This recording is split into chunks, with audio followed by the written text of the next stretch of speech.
Oi, gente, boa noite.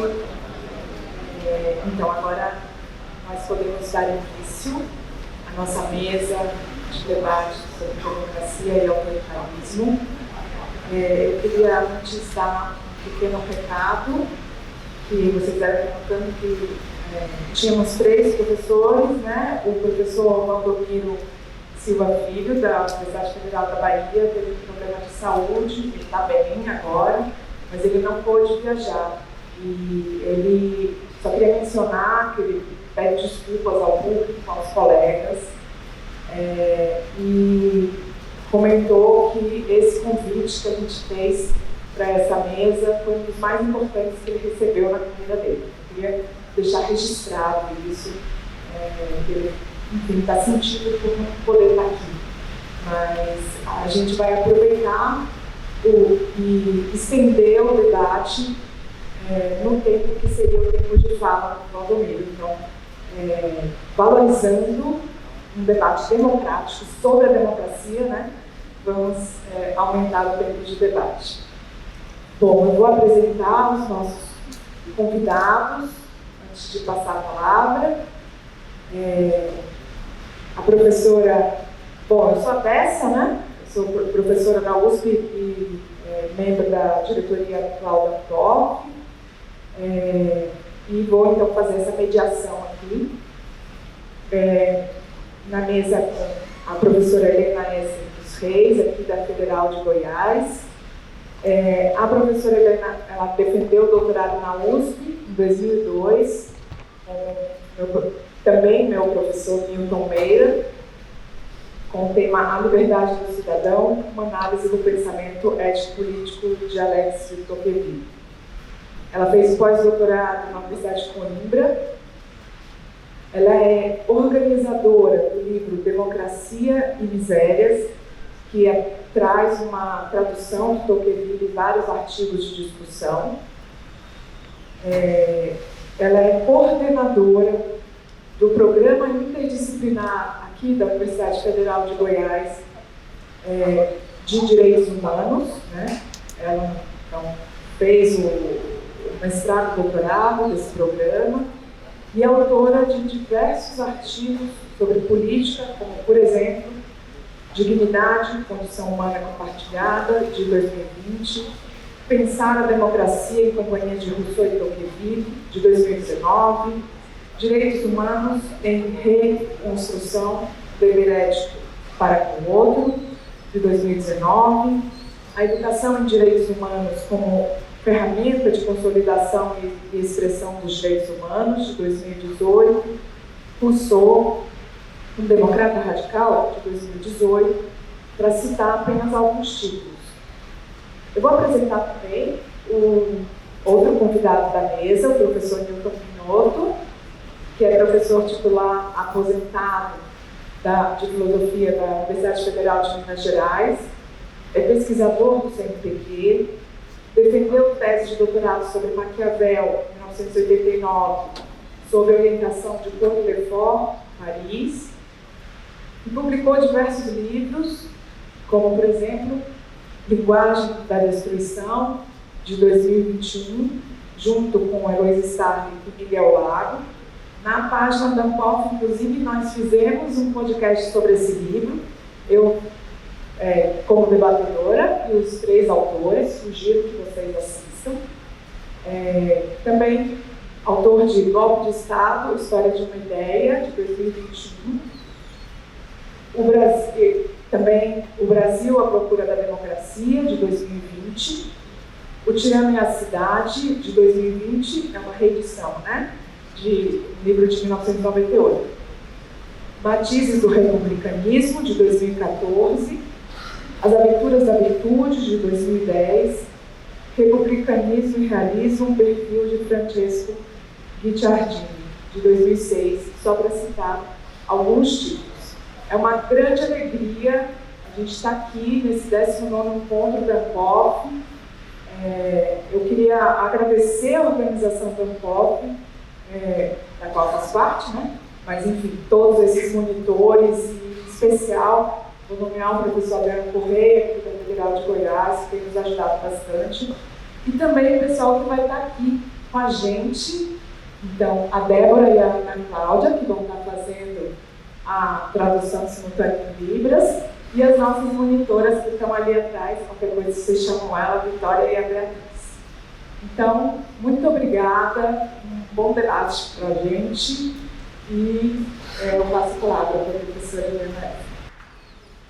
Boa tarde a todas e todos, é um prazer estar aqui com vocês, compartilhando essa mesa com o professor Newton, sendo mediada pela peça.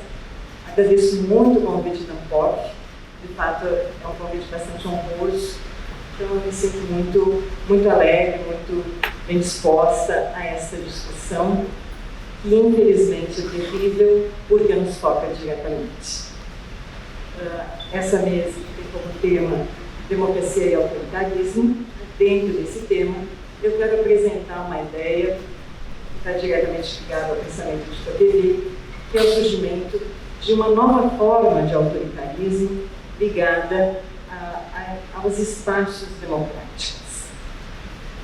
Eu não vou me alongar em explicações, eu vou direto ao texto. Justamente Newton e eu conversamos ontem ainda, no sentido de deixar um texto bem enxuto para a gente poder ter um bom tempo de discussão. Então, o nosso textinho é curto. Vou tentar respeitar isso, porque acho que a ideia é muito boa, para que a gente possa, sobretudo, dialogar. Bom, então, desde o convite para compor essa mesa, eu percebo que a democracia está em risco.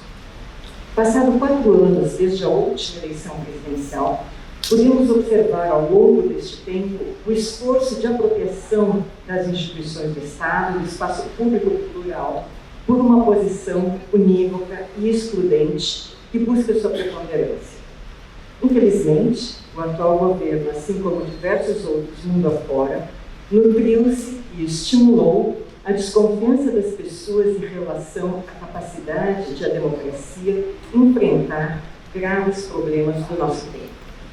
Questões econômicas, sociais, ambientais, migratórias, entre tantas outras, foram minimizadas na medida em que foram despolitizadas e transformadas em questões de preferência pessoal ou meramente gerenciais. O descaso com a democracia vem acompanhado da crença de que basta uma boa administração para alcançar resultados satisfatórios para os indivíduos. Aqui no Brasil, como em outros países, a privatização do espaço político abriu caminho para a ascensão de líderes autoritários, cuja violência política se manifesta pela inviabilização, silenciamento e exclusão de toda divergência. Embora certos procedimentos e instituições democráticas sejam mantidos, a democracia está esvaziada de seus princípios. É sobre esse estranho fenômeno de corrosão dos princípios democráticos e do surgimento de formas autoritárias desde dentro da própria democracia que eu quero falar. Para me auxiliar a desvendar essa complicada relação, vale-me de Alexis de Tocqueville, em particular da Democracia na América, onde ele apresenta um estranho vínculo entre democracia e formas despóticas e tirânicas de governo. Ele argumenta que, mantendo certas condições sociais e políticas democráticas, pelo menos formalmente ou em aparência, formas autoritárias de governo encontram um apoio entre os cidadãos. Eu cito: estes cidadãos consolam-se por ser tutelados, pensando que eles mesmos escolheram seus tutores. Mesmo sabendo que o Estado carrega dentro de si a possibilidade de autoritarismos, Tocqueville faz uma defesa audaciosa da democracia. É nesse sentido que o seu pensamento é inspirador e, portanto, essa é a razão pela qual eu tomo por base da minha investigação e exposição aqui. Então, eu começo entrando numa perspectiva mais tocqueviliana para expor o problema. O autor valoriza a experiência democrática dos anglo-americanos, eu preciso esclarecer que ele percebe claramente a desigualdade e a opressão desses imigrados do velho mundo, né, que ele chama de anglo-americanos, sobre os indígenas e sobre os negros africanos que vieram da África, né? Então, por isso ele se refere às relações democráticas existentes entre os anglo-americanos. Tá? Eu quero deixar isso desde o início posto, e quando ele fala de democracia na América, ele está falando da democracia entre estes migrantes do velho mundo. Pois bem, ele valoriza a experiência democrática dos anglo-americanos por considerar que os Estados Unidos representam, no início do século XIX, a forma mais acabada de democracia.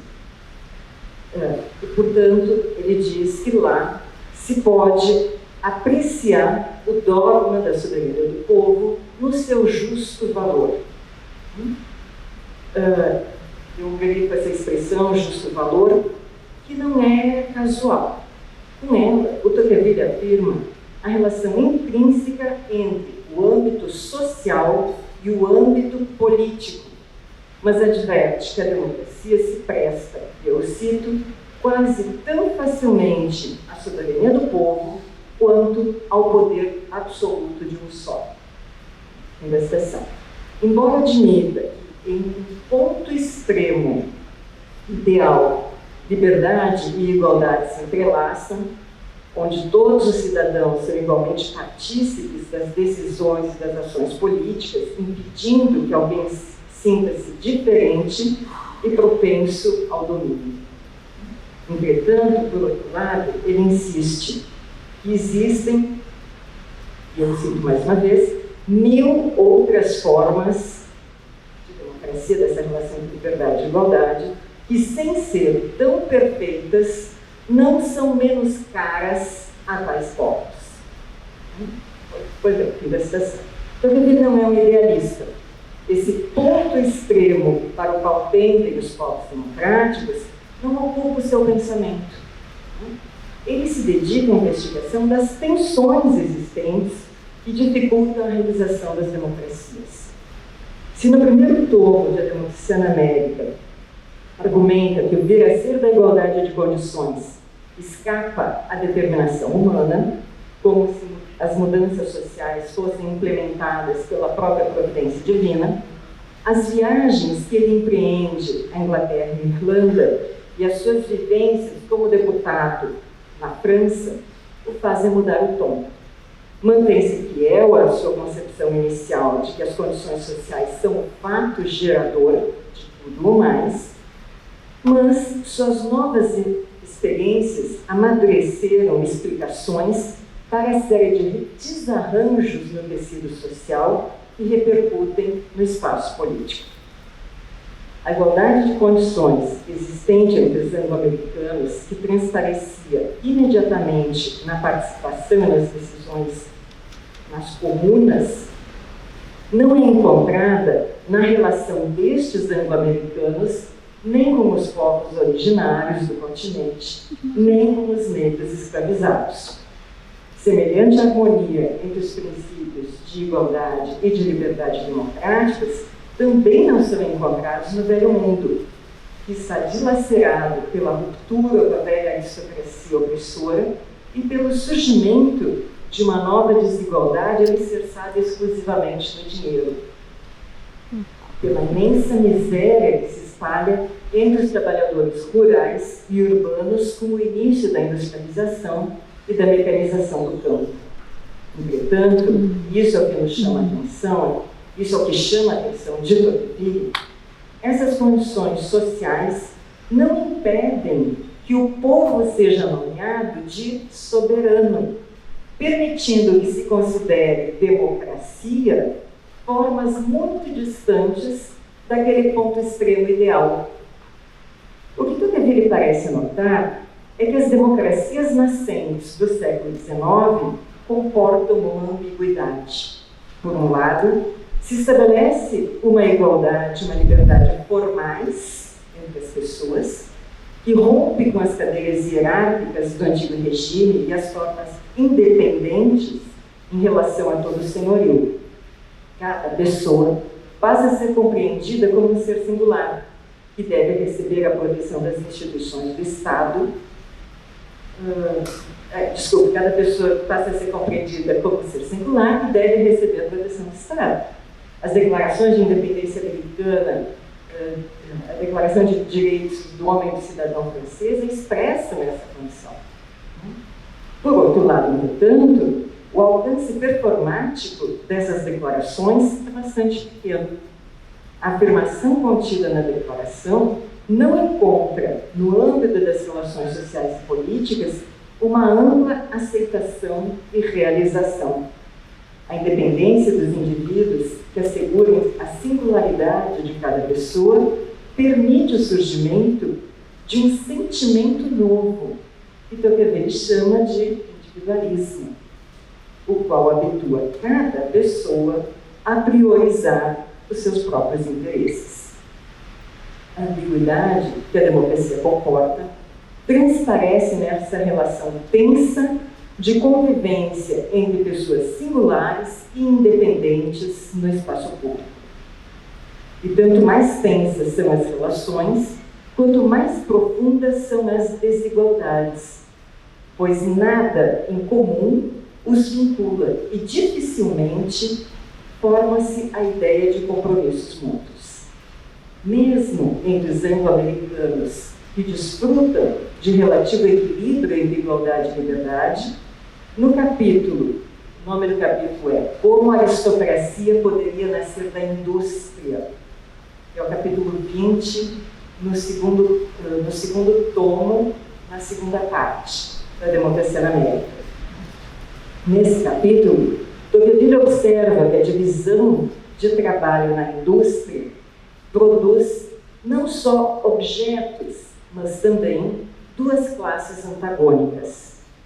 Na medida em que as condições de vida se tornam mais iguais entre os trabalhadores, a classe industrial separa-se deles, até o ponto em que já não resta nada que os assemelhe, apenas uma dependência contínua, estreita e necessária, são palavras de Tocqueville, na qual, cito novamente ele, um parece nascido para mandar e outro para obedecer.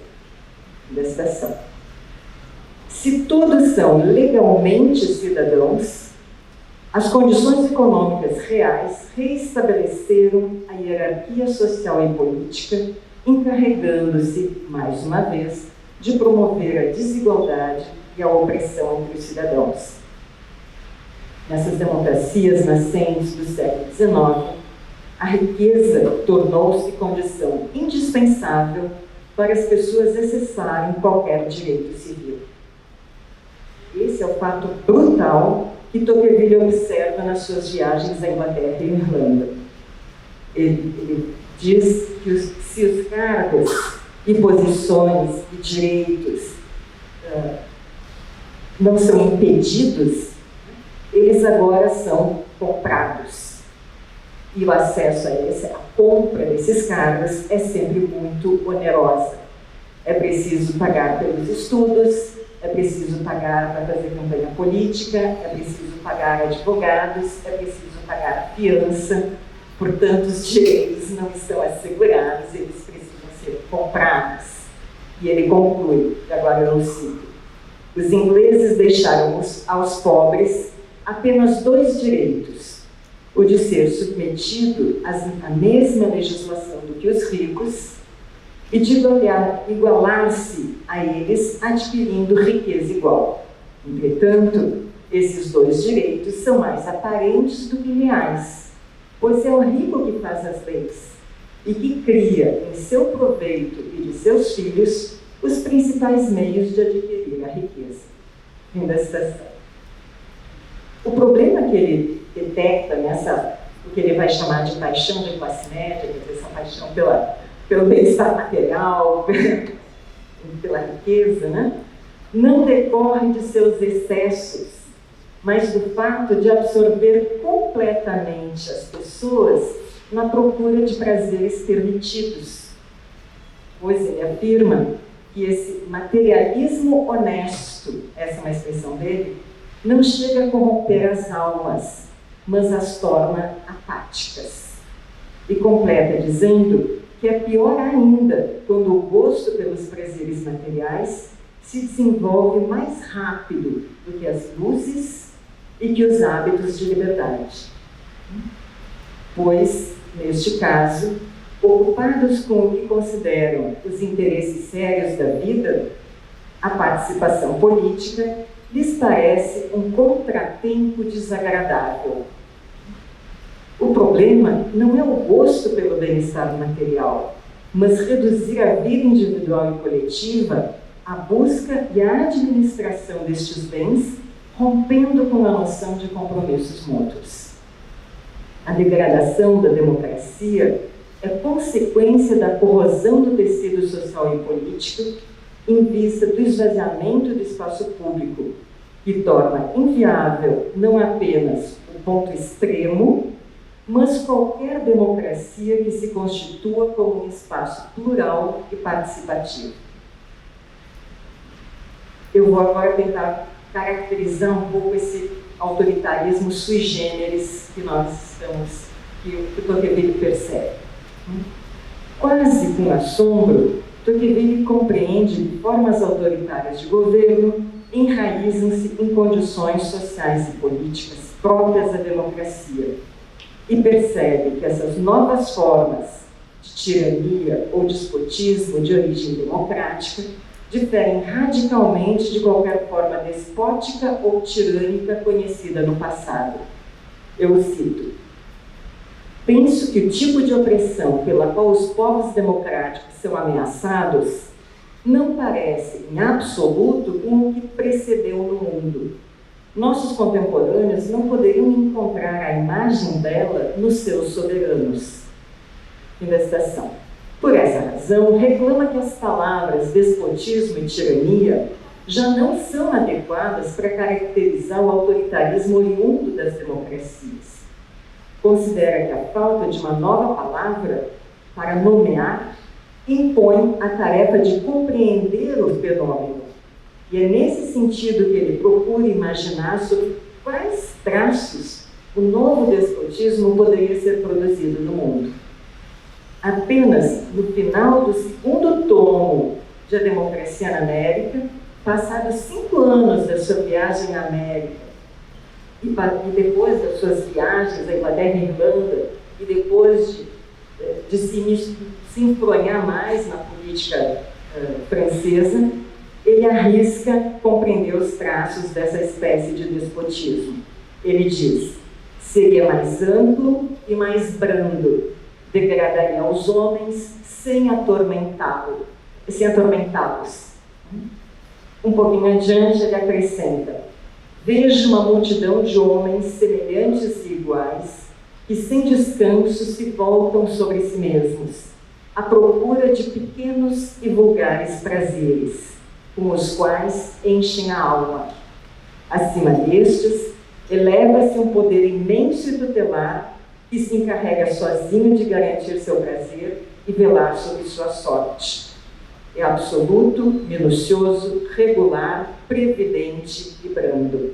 O despotismo de origem democrática não é uma consequência necessária.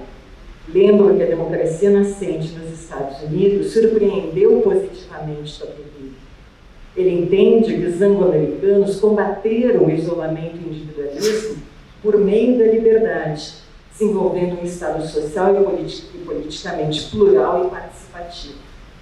Mas em que pese sua surpresa positiva, já no primeiro tomo da Democracia na América, há fortes críticas à onipotência da maioria.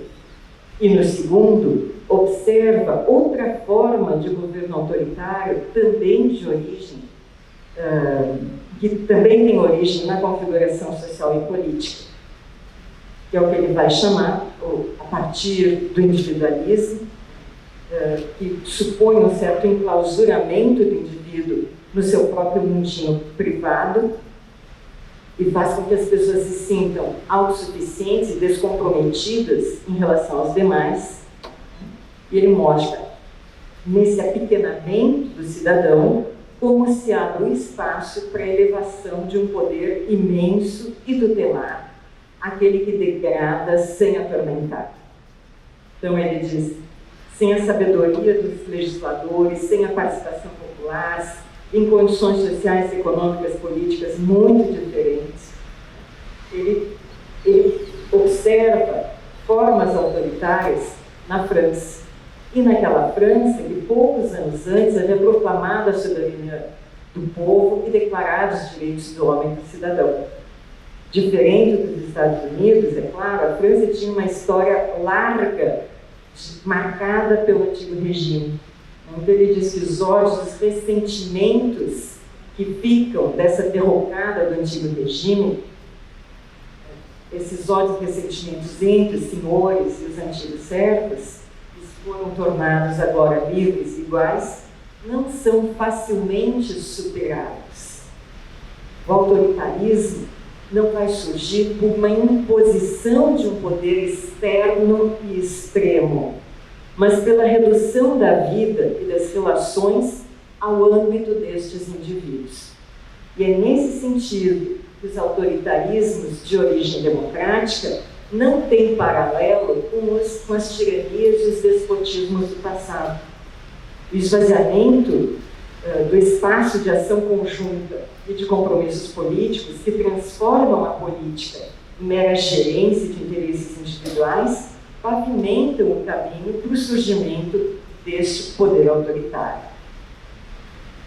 Eu quero entrar já na finalização, chamando um pouco algumas semelhanças com o nosso autoritarismo brasileiro.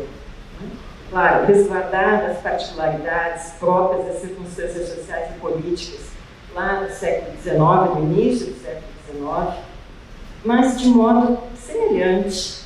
Recentemente, muitos milhões de brasileiros afirmaram que a igualdade entre cidadãos e cidadãs é um mal e usaram da sua liberdade política para apoiar formas autoritárias. Não se trata de buscar no texto de Tocqueville resposta para os nossos problemas, mas os eventos por ele observados podem nos auxiliar a orientar o pensamento.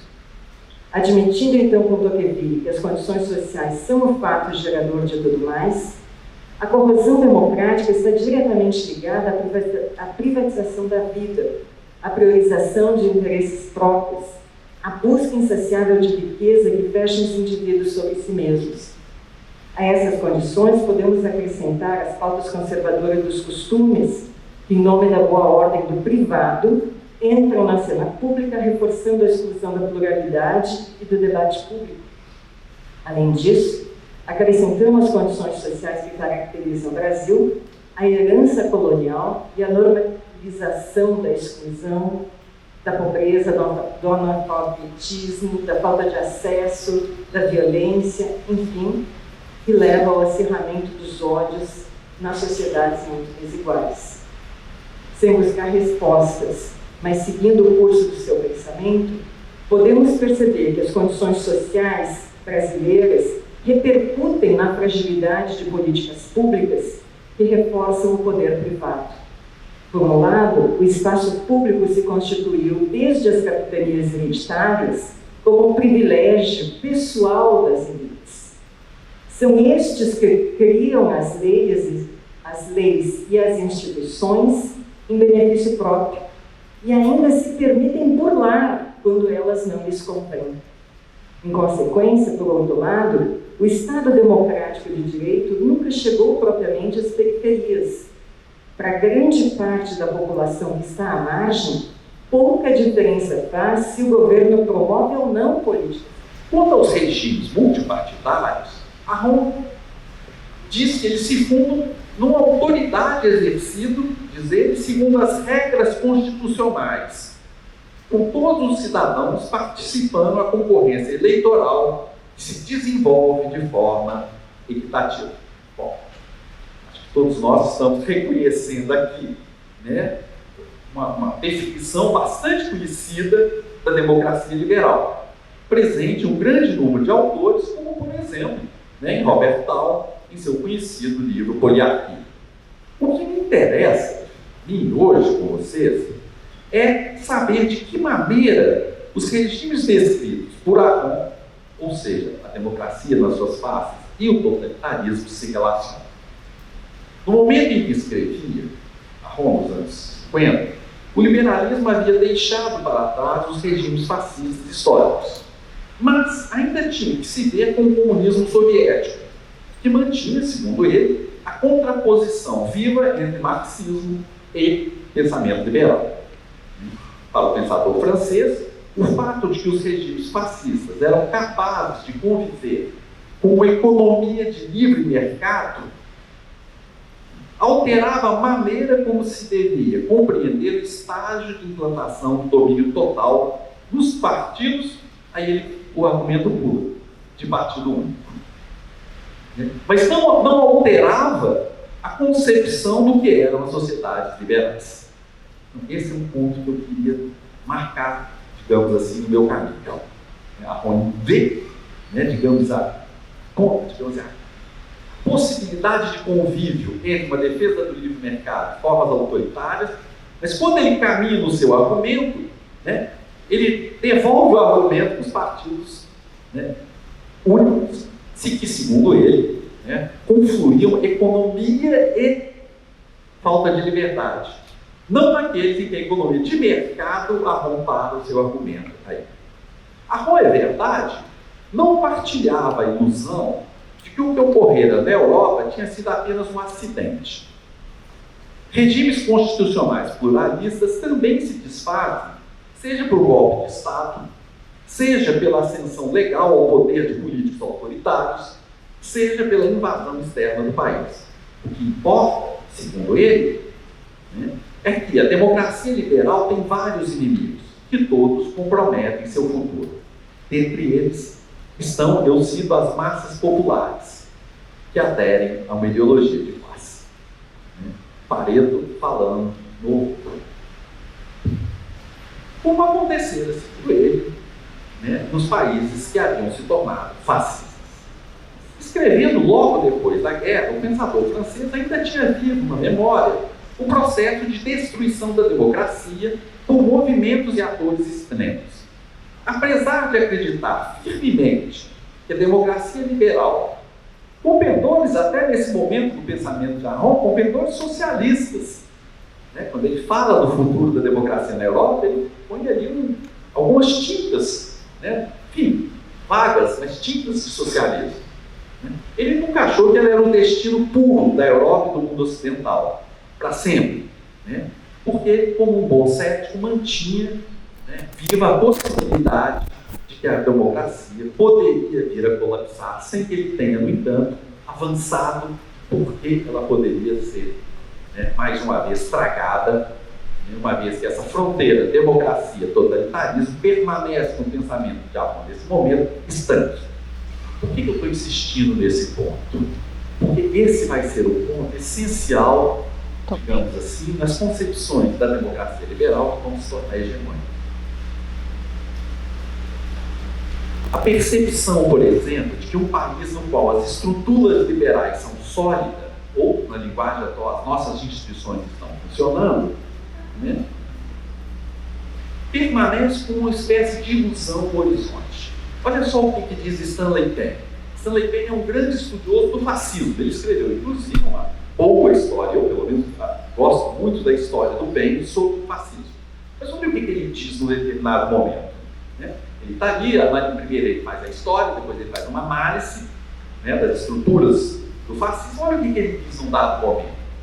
Em nenhum caso no qual um sistema democrático liberal foi construído mesmo antes da Primeira Guerra, ou no qual tenha existido por toda uma geração, o país sucumbiu ao fascismo.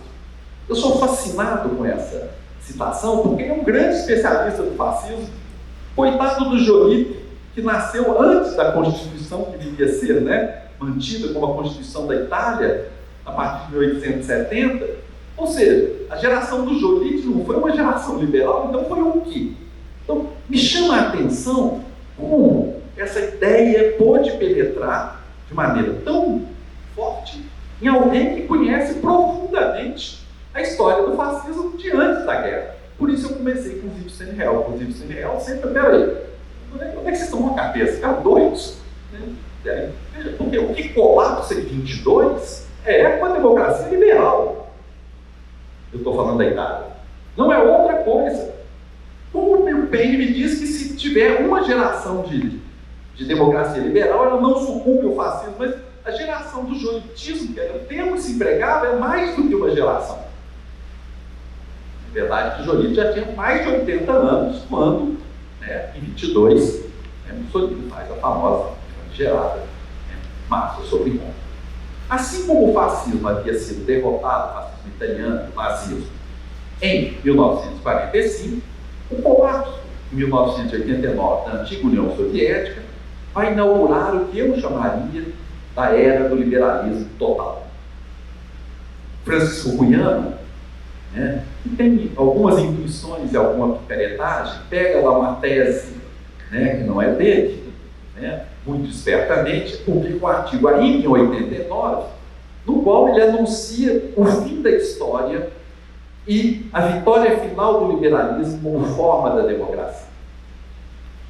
Suas afirmações foram, na verdade, objetos de muitas críticas, mas a ideia de que a democracia havia encontrado a sua realização histórica plena continuou a se propagar e a convencer, né, historiadores, pensadores e políticos. E aqui eu passo a falar de um desses autores, que é um autor tremendamente inteligente, das pessoas mais inteligentes que eu já vi, que é o Marcel Gauchet. A gente pode dizer tudo do Marcel Gauchet, né, mas que ele não seja uma inteligência absurda, que ele não tem uma cultura filosófica também absurda, isso a gente não pode dizer dele. Gauchet dedica 4 livros ao advento da democracia na modernidade e faz, a meu ver, um estudo instigante e profundo sobre o totalitarismo no 3º volume dessa aula. E chega a conclusões muito parecidas com a de Fukuyama, embora muito mais sofisticadas. Segundo ele, estou falando de Marcel Gauchet, estamos assistindo ao fim da história moderna com a progressiva e fatal separação entre religião e política. Rumo a uma época dominada pela figura da autonomia, em contraposição ao período anterior da história política ocidental, dominada pela referência à transcendência. A sociedade, segundo ele, caminha largos passos para o desinvestimento do poder e para a afirmação do que ele chama de fato liberal. Eu cito: o fato liberal se impõe como uma barreira inultrapassável, diante da qual as pretensões ideológicas são obrigadas a se deter e com as quais devem se compor. Estou citando literalmente o que é para ele fato liberal. Para o pensador francês, socialismo e conservadorismo devem se tornar liberais, em certa medida, para continuarem a existir na cena política. Bom, como conclusão disso, eu cito novamente, a consagração do fato liberal equivale a uma liberação das capacidades de iniciativa, mas também e, sobretudo, da relação dos agentes sociais em todos os domínios.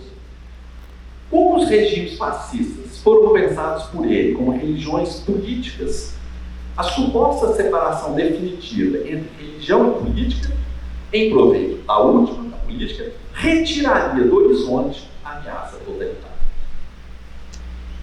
O pretenso, claro que o pretenso é mim, sou eu dizendo, é óbvio.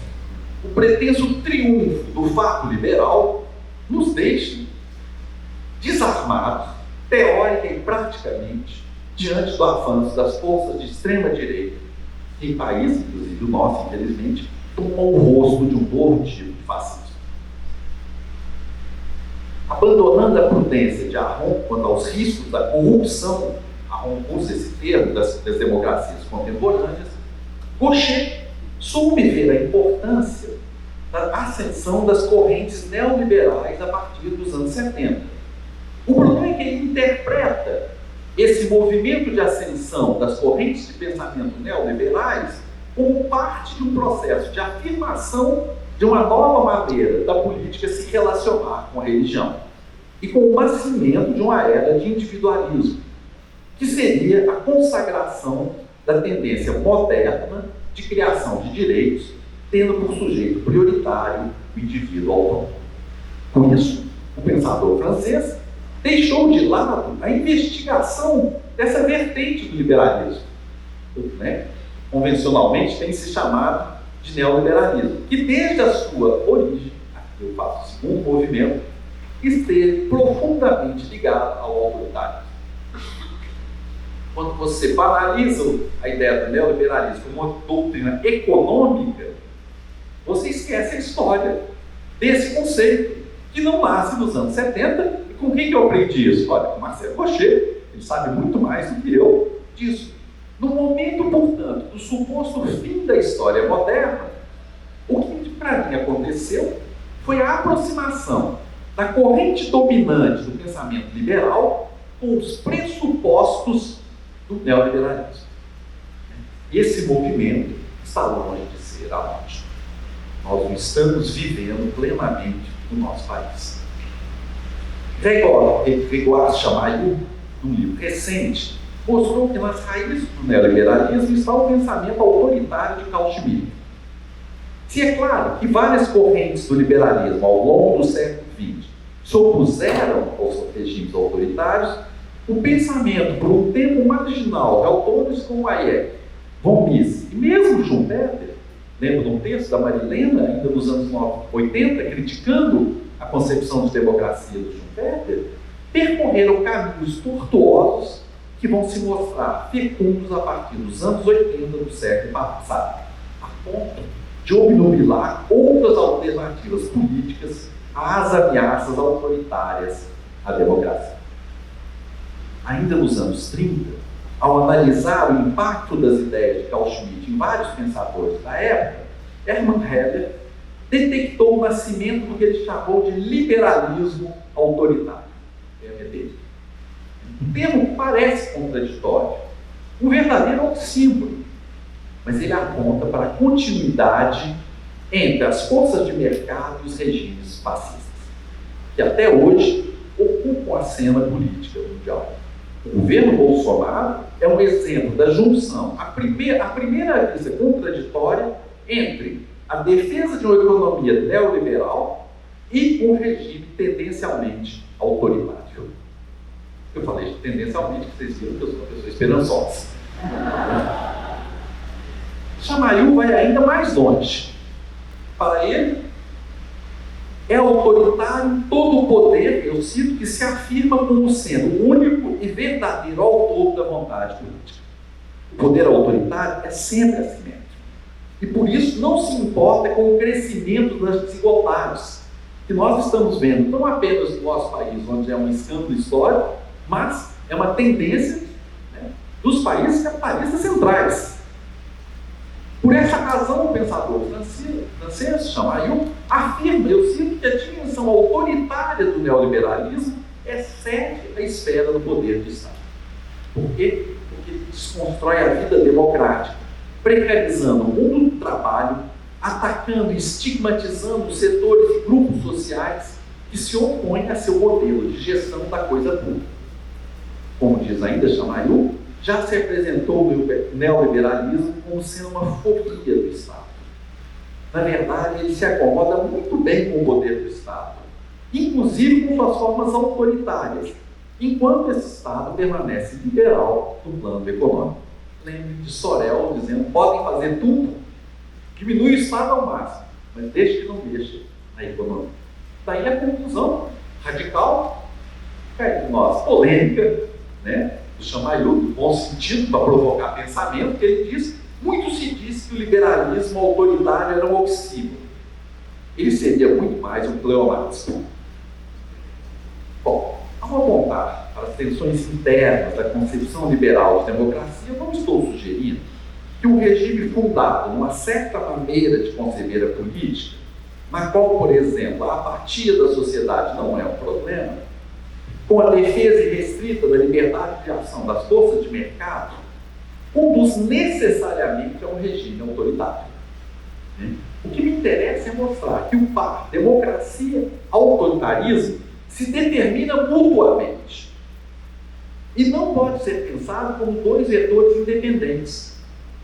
O que ainda ilude muitos pensadores atuais é que o termo cunhado nos anos 30 do século passado de liberalismo autoritário possa de fato descrever um regime de liberdade de presença dos cidadãos na arena pública. Para nos contrapor a essa, eu acredito ser uma verdadeira armadilha do pensamento liberal, neoliberal atual, e a incapacidade dos autores liberais não autoritários, como Rawls não é um pensador liberal autoritário, mas não consegue lidar com a ameaça da destruição da democracia por meio de uma concepção neoliberal da democracia. E é por isso que, para terminar, eu gostaria de evocar o Claude Lefort.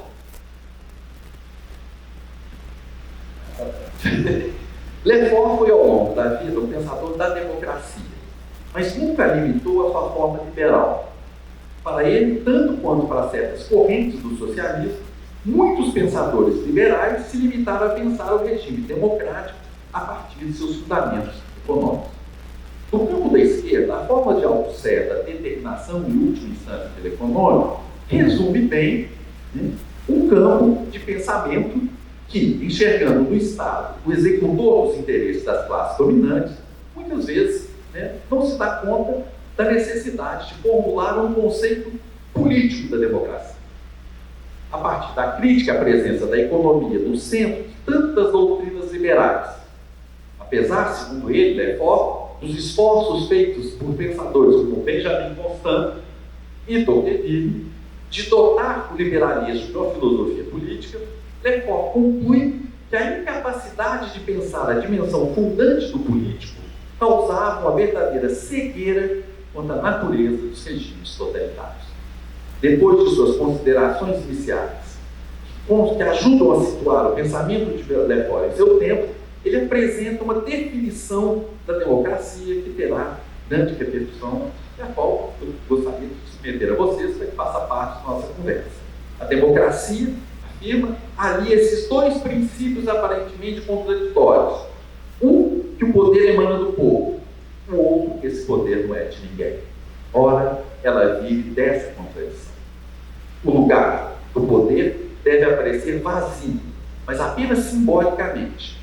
Caso ele apareça como realmente vazio, isso dá origem a uma disputa de grupos que termina por extinguir o polo político do Estado, e também, ao mesmo tempo, o polo da sociedade civil. Quando um partido ou grupo político luta para, de fato, ocupar o lugar do povo, opera-se uma espécie de imbricação do econômico, do jurídico e do cultural, fenômeno que é justamente a descrição do totalitarismo. O totalitarismo supõe, portanto, a concepção de uma sociedade que se basta a si mesma. Já que a sociedade significa no poder, diz Lefort, a de um poder que se basta a si mesmo. Concluindo, para o autor, as instituições são partes de uma sociedade democrática. Elas fazem convergir os conflitos para a arena política, sem pretender esvaziá-los ou anulá-los. Insistindo na dimensão conflitual da democracia e em seu caráter aberto, ele ajuda a ver que a supressão da liberdade se exerce muitas vezes no seio dos organismos que deveriam defender. Nenhuma democracia está livre dos perigos da ocupação do poder por grupos ou classes que desejam a afirmação de um poder único. Para Lefort, a supressão da dimensão política de criação contínua da sociedade democrática leva a um processo de degradação da esfera pública, cujo fim é o reino do autoritarismo. Eu paro por aqui. Muito obrigado pela atenção. Eu queria agradecer muito a professora Helena Essen e ao professor Newton por essas falas maravilhosas. Eu vou abrir maravilhosas de um tema terrível, né? Eu vou abrir as questões, vou abrir a palavra ao público, mas eu queria aproveitar a minha prerrogativa aqui e colocar uma primeira questão, ainda que tenha particularidades nas visões que vocês estão apresentando, me parece, eu queria um pouco debater isso, que, de todo modo, há uma relação muito imbricada entre democracia e autoritarismo.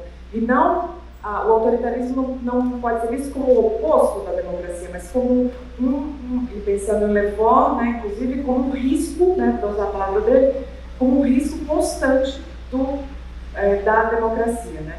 E aí a Marilena foi citada muito brevemente pelo Nilton, mas eu vou citá-la porque eu penso que a concepção que ela tem da sociedade brasileira como uma sociedade essencialmente autoritária e violenta, né, ajudam a pensar como que essa corrosão do tecido social que nós vivemos hoje no Brasil não é um parêntese, não é uma surpresa, e o autoritarismo atual nasce de dentro da nossa jovem democracia, né? E uma segunda questão ligada a essa, quer dizer, um segundo ponto ligado a esse ponto que eu gostaria de ouvir um pouco mais de vocês, é a questão da linguagem, né? Helena, você, citando Tocqueville, né, coloca que em um momento ele disse que as palavras democracia e tirania não eram palavras adequadas para nomear as formas de autoritarismo daquele momento, né? E o Newton também estava debatendo a coisa que só depois dos anos 50 que o fascismo, o nazismo e o stalinismo, enfim, tem uma disputa aí em torno das palavras, mas ele diz, bom, podemos alinhá-los todos sobre o conceito de totalitarismo e de fascismo, né? Eu acho que tem uma questão que a gente vive hoje há 4 anos, pelo menos, ou talvez desde 2016, até que ponto isso que nós vivemos hoje vou trazer uma palavra que não apareceu, mas que eu quero colocar, é uma ditadura. E até que ponto isso que nós vivemos hoje, né, essa forma autoritária sob a qual nós vivemos, particularmente nos últimos 4 anos, tem uma relação direta com a ditadura civil-militar brasileira de 1964 a 85. Então, abro um pouco o debate nessa questão. Obrigada. Obrigada, Tessa, pela primeira pergunta. Acho que você começa já nos trazendo aqui para um universo bastante pontual, mas ao mesmo tempo bastante importante do meu ponto de vista. E acho que as duas perguntas, eu diria que se relacionam implicitamente. Quando eu aqui utilizo a argumentação de Tocqueville, justamente porque me parece que me ajuda a compreender esse fenômeno, porque muitas vezes a gente pensa que democracia e autoritarismo são duas coisas absolutamente distintas, né? E quando eu comecei a pensar, enfim, que eu posso fazer e pensar na situação do Brasil, eu lembrei justamente de como Tocqueville diz que o autoritarismo é uma possibilidade que surge desde dentro da própria democracia por características dessa ordem social e política. E não só social e política, mas assim, quando a gente fala de um estado de igualdade de condições, essa igualdade de condições é jurídica, econômica, cultural, é de um sentimento de igualdade, tudo isso está englobado dentro dessa noção mais ampla de igualdade social de condições. Bom, então, o autoritarismo surge, está enraizado nessas condições. E exatamente por isso ele vai dizer que esse autoritarismo, isso que surge desde dentro, ele é algo distinto daquilo que até então se conhecia como uma tirania ou um despotismo, que são as palavras que ele usa, que são externos. É quando o déspota se impõe sobre a população, quando por meio da violência exterior ao corpo, submete o corpo. Ele vai dizer, não é isso que acontece na democracia. O autoritarismo surge desde dentro com apoio do próprio corpo dos cidadãos. E nesse sentido, me parece que aí, a nossa história, a nossa constituição social e política nos revela isso. Não é surpreendente, infelizmente, tantos votos, né, tanto apoio que o atual governo tem. Porque revela justamente o quanto o autoritarismo tem raízes na nossa compreensão de mundo, na nossa maneira de enfrentarmos as situações daquilo que seria a gerência do espaço comum. Quer dizer, que é gerência mesmo, que é uma disputa de interesses privados. Compartilho inteiramente, que a Helena falou, sobre essa fronteira, que na verdade são vetores interdependentes. Não existe um vetor da democracia e um vetor do seu oposto. Ele só faz sentido se nós pensarmos como um par conceitual. Assim como no Renascimento pensávamos tirania e república. Então, eu compartilho inteiramente. Quanto à questão dos regimes, como é que isso ocorre? É curioso, porque com o colapso, digamos assim, das teorias clássicas dos regimes, que já se anunciam no final do século XVIII, mas que se cumprem, né, no século XIX, nós ficamos sem um conceito, que era o da corrupção dos regimes. Porque o conceito de corrupção passou a descrever, digamos assim, fenômenos internos ao Estado de apropriação indevida de bens e coisas que o valem. No nosso caso, surge a metáfora, né, ainda do século XIX, do mar de lama. De fato, nós nunca lidamos com o fenômeno da corrupção no país. Nós lidamos com a apropriação de uma concepção moralista, não moral, moralista da corrupção. E essa concepção moralista impactou a história republicana brasileira do século XIX até ontem. Vocês veem que hoje eu estou otimista. Para temporalizar, para dar uma, digamos assim, para dar um marco temporal, eu não vou entrar. Quando eu tenho escrito umas coisas, mas tem umas coisas que escreve, depois né? Enfim, eu não vou propriamente discutir o marco temporal que tem sido usado, eu usei, de 2013. Eu acho que talvez a gente mereça, digamos, né? Tem sido feito análises cada vez mais afiadas. Eu gosto, por exemplo, da abordagem da Ângela Alonso, então vou deixar. Agora, eu tenho um marco temporal sobre o qual eu gosto de me pautar. 2016. 2016 foi um golpe de Estado. 2016 foi um golpe de Estado, novo, coisa nenhuma. Golpe de Estado parlamentar faz parte da história dos golpes de Estado na modernidade, não tem nada de novo. Nós é que temos, sim, nos países latino-americanos, a figura simbólica do pronunciamento, em que você põe tanto na rua. Mas isso é uma das formas possíveis. Então nós estamos vivendo as consequências institucionais de um golpe de Estado. Agora a parte pessimista. Porque nós também, digamos assim, dá quase um conforto imaginar que aquilo que se segue a um golpe de Estado é imediatamente um regime autoritário. Felizmente, há um primeiro momento, que é propriamente a conquista do poder, e depois há uma fase de implantação, que é a manutenção do poder. Já deu para ver, eu estou repetindo uma tópica maquiaveliana. Né? E é nessa fase que nós nos encontramos, da disputa pelo poder. Historicamente, vejam bem, né? O Partido Fascista, só é constituído em 1921.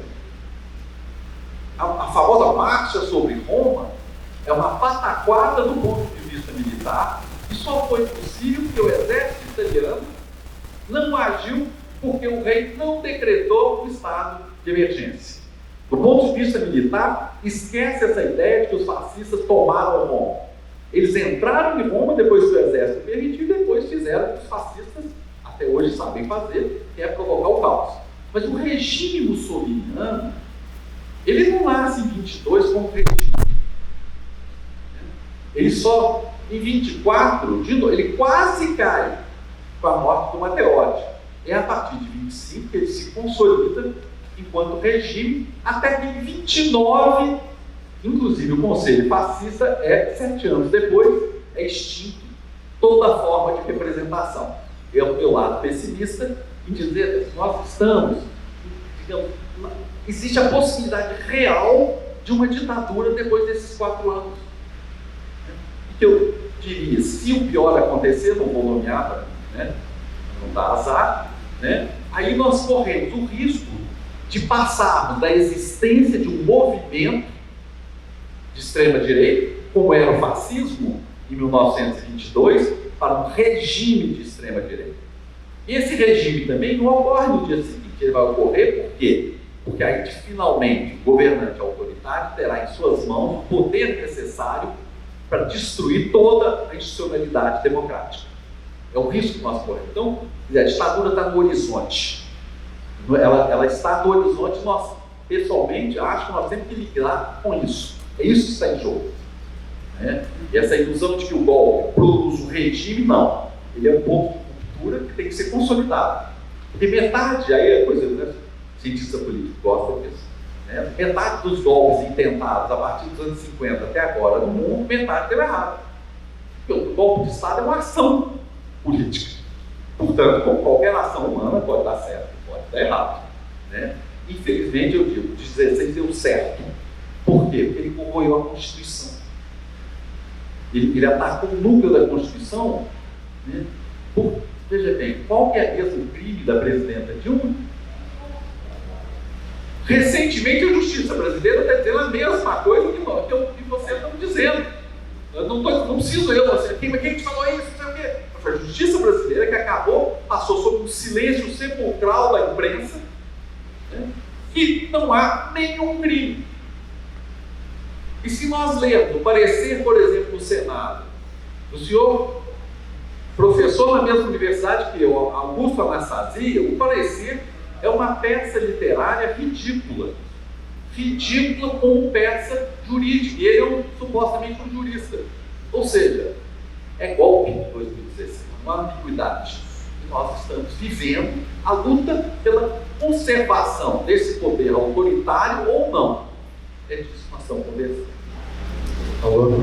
Bom, obrigado, Helena, parabéns também, Nilton, por esse evento. Meu nome é Paulo Vanesso, professor da UFSJ. A questão que eu coloco também é um pouco relacionada à questão que a professora Tess colocou, também a sua linguagem, mas no caso em relação ao termo passivo. Né? Eu tinha ouvido alguns teóricos, por exemplo, Olivier Lamonier, por exemplo, ele tem restrições de se aplicar ao termo fascismo ao atual governo e os que seguem o governo. Né? Mas é realmente uma curiosidade. Como você falou bastante do fascismo e história do fascismo, etc., até que ponto dá para a gente realmente aplicar esse termo, ou diz Tocqueville, a gente precisaria de um outro termo, de um novo termo.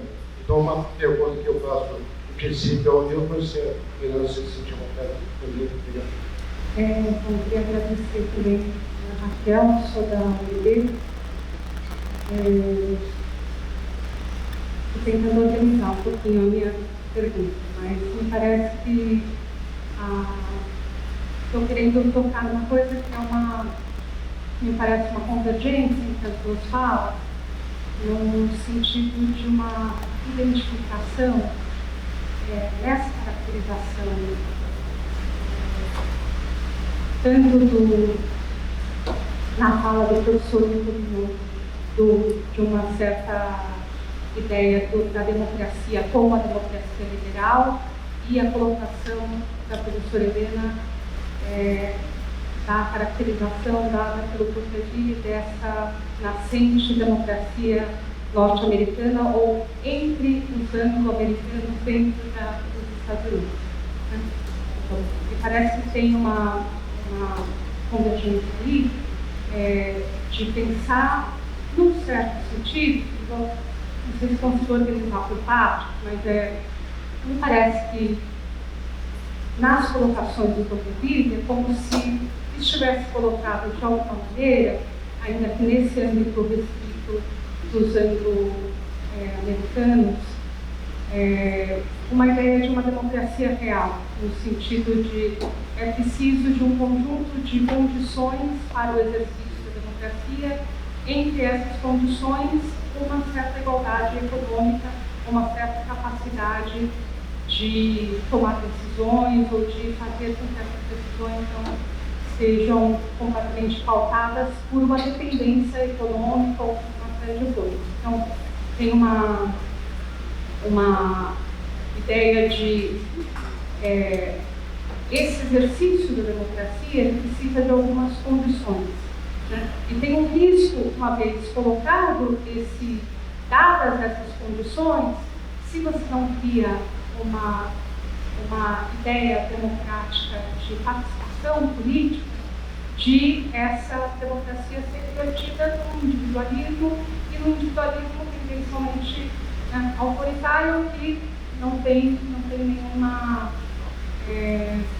nenhuma consideração por uma esfera pública, né? E me parece que na fala do professor Milton tem alguma coisa nesse sentido, na ideia da democracia como democracia liberal, né? E que ela pode prescindir de qualquer tipo de participação política democrática, né?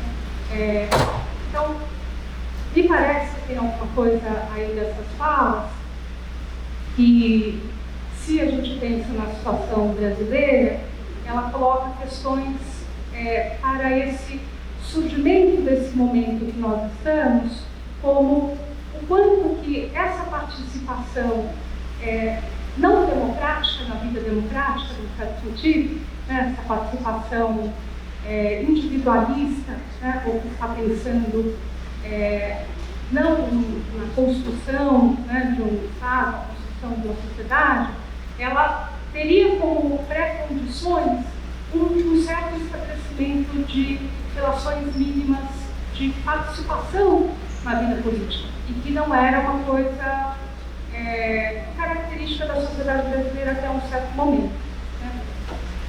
Se a gente pensar nesse sentido, né, uma parte tanto da ideia de que no regime militar, né, se constituiu uma certa classe média, ou teve um certo avanço do Estado liberal, né, de algumas, digamos, constituição de uma certa de uma condição moderna liberal no Brasil, né, e aquilo que, num certo sentido, nós podemos pensar em relação aos governos pós-ditadura, né, também de construção de um Estado mais igualitário, de não aumento, menos de participação política e mais de possibilidade de igualdade de condições, né, isso colocaria como uma parte da nossa situação hoje o fato de nós não termos construído, né, nesse momento pós-ditadura, além das condições de criação de uma igualdade social, econômica mínima, né, a ideia de uma participação política como uma questão importante, né? Então, a pergunta está relacionada com essa convergência, né? Então, me parece que, se a gente for pensar na situação hoje, então nós teríamos, por exemplo, no caso dessas, nós fazemos, né, uma pessoa como eu, né, campanha para o governo, para o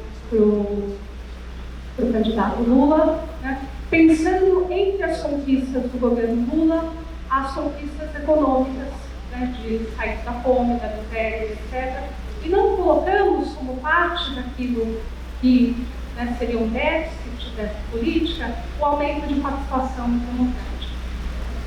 Então, como se tivesse alguma coisa na situação que nós estamos que está relacionada com esse déficit.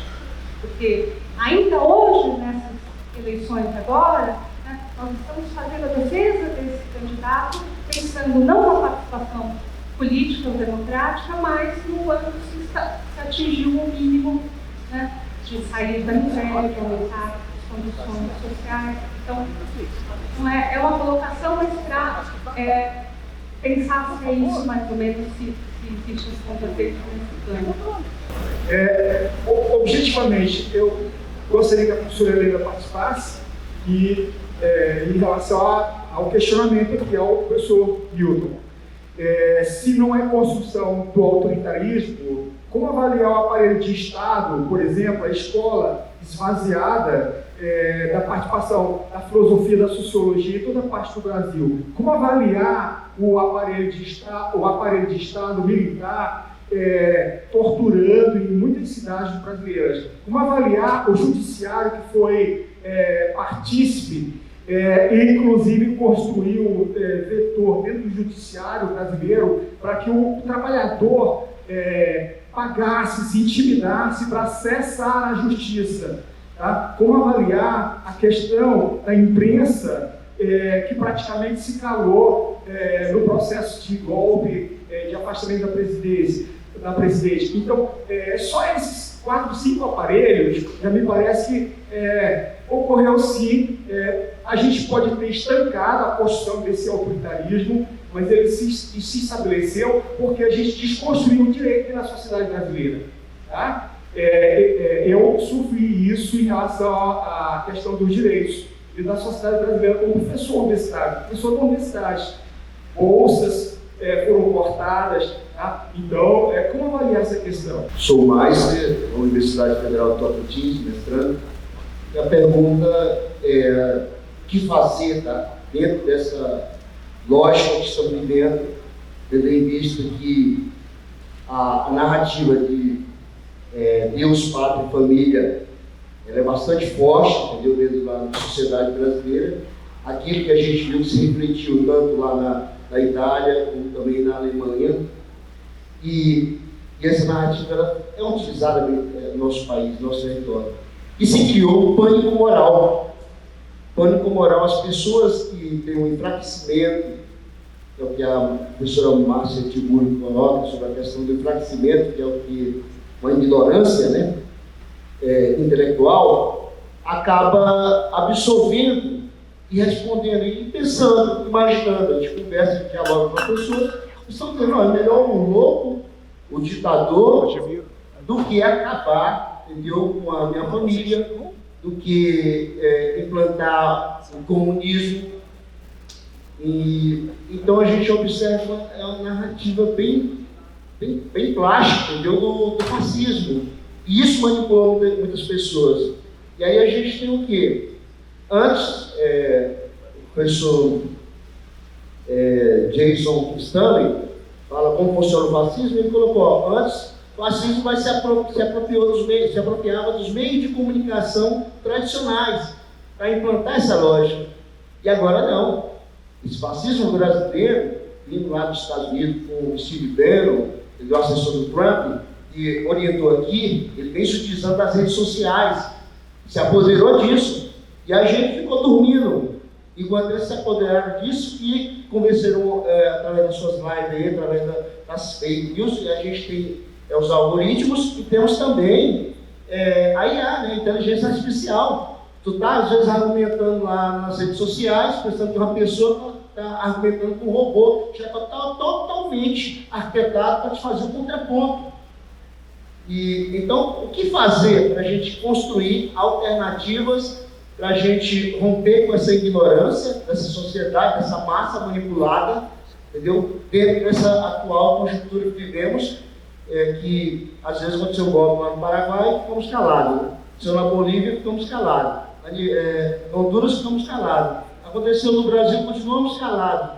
Então, aconteceu com os outros lá, a gente estava calado, né? Pegou a gente aqui. E a gente continua calado, tá? Bastante calado, muita coisa, tá? Eu fico assim, bastante assim, assustado. Estão cortando o dinheiro das universidades, nós estamos calados, tá? Achando como isso é normal. Cadê, pessoal? Nossa capacidade de resistir. Vamos aceitar isso como normal? Daqui uns dias vão bater nas nossas portas, tá? Primeiramente, parabéns. É uma questão bem simples. A gente fala em ditadura, em golpe, mas a minha questão é o que fazer quando, lembrando a fala da professora sobre o Tocqueville, é o que fazer quando uma boa parte da população vota em candidatos que a gente sabe o que eles fazem. Ou seja, a gente fala de golpe, de ditadura agora. Uma boa parte da população elege e elegeu candidatos fascistas. O que fazer com essa população? Agradecer a todas as perguntas. Luiz, a gente de fato não precisa usar o fascismo como, digamos, uma categoria descritiva do que nós estamos vivendo. Nós podemos usar simplesmente o conceito de bolsonarismo. Mas nós precisamos de categorias, de conceitos para nos ajudar a pensar a realidade presente. Eu acho que a categoria de fascismo pode ser e é uma categoria para nos ajudar a pensar, né, o que é teoricamente. Assim como a categoria de populismo também são regimes de sociedade de massa. Eu acho que a gente tem que aprender a pensar o que é, você lembrou, a conquista de novos mecanismos ideológicos, porque o problema de sociedades de massa não se comportam como sociedades tradicionais. E é por isso que você pode ter, o que é uma ferramenta, que é a internet, ter um poder ideológico que nós não conhecíamos. E por isso, do que fazer, eu não sei, mas, por exemplo, você deu uma pista. Esses instrumentos, eles não são neutros na sua ação, mas eles podem ser apropriados como forma, voltando para a Raquel, de participação. Porque se nós ficarmos presos numa noção de participação de uma sociedade que não é uma sociedade de massa, nós não compreenderemos a adesão ao bolsonarismo. Porque também nós não compreenderemos a adesão ao fascismo italiano, não compreenderemos a adesão ao nazismo. Essa categoria, sociedade de massa, ela tem que estar presente no pensamento político atual, né? Até para pensar essa passagem da democracia para o autoritarismo. Porque senão nós vamos nos surpreender quando, como o colega descreveu muito bem, esses mecanismos deixarem de ser mecanismos, né, digamos, de grupos aparentemente isolados, quando eles se convertem em sistema. Quando a gente deixa de ser um movimento, por natureza, né, é mais difuso e se torna sistema. Só tenho a agradecer a todos que fizeram perguntas. Eu tenho um pouco a acrescentar a resposta do professor Newton, que acho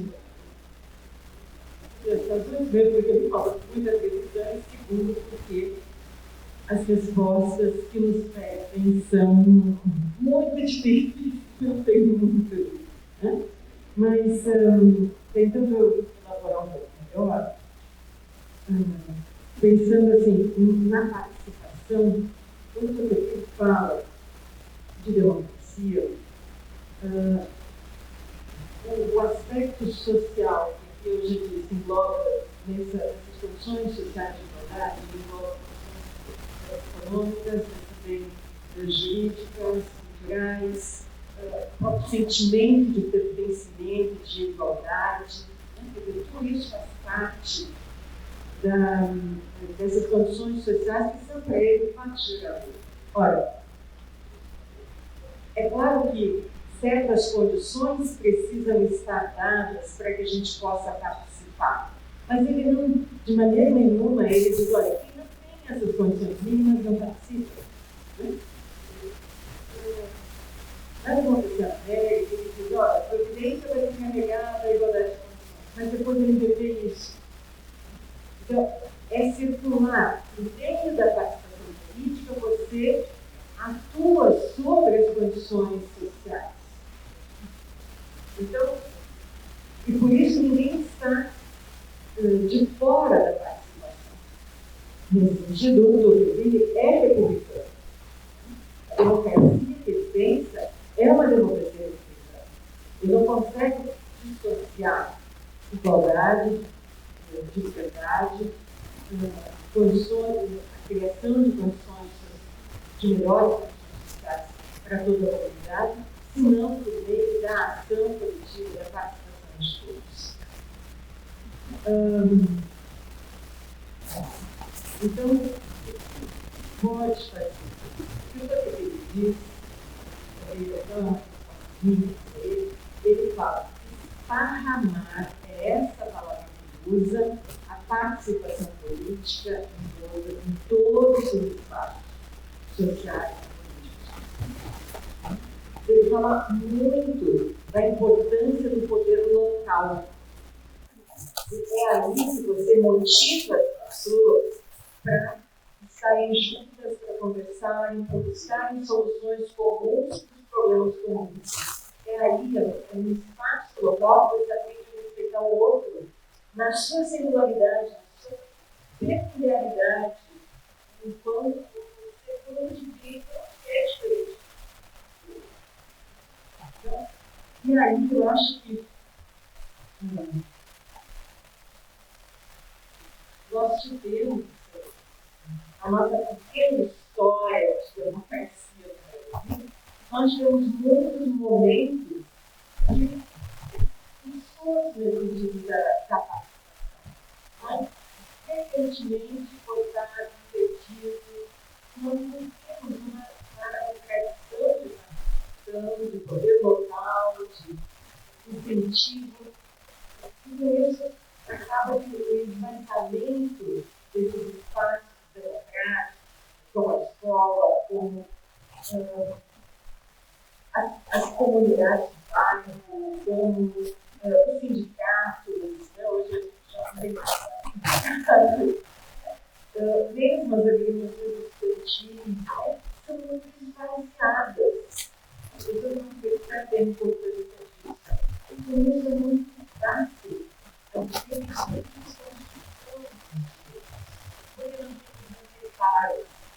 eu não tenho pequenas organizações que vão fazer parte, vão fazer frente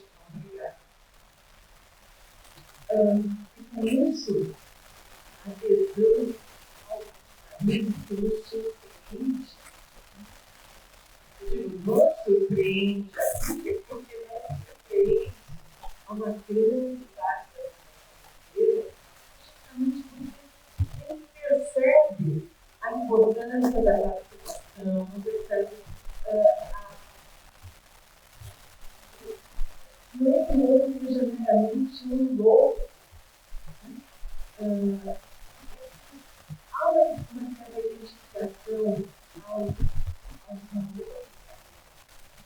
Então, há uma certa visão, uma certa isso.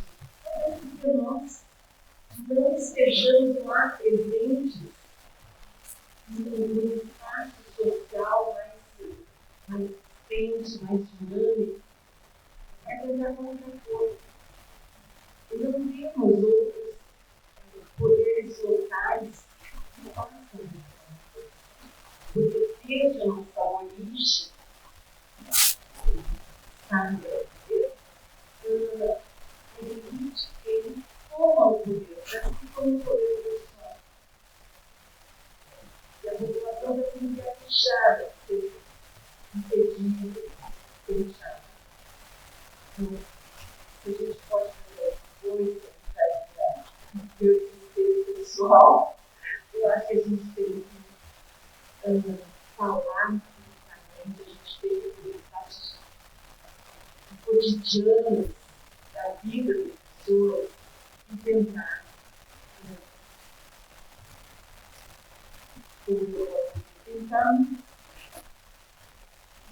juntar alguma eu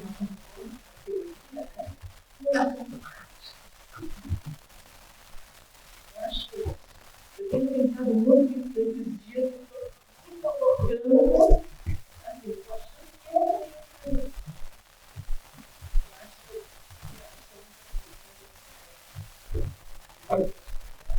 Thank you.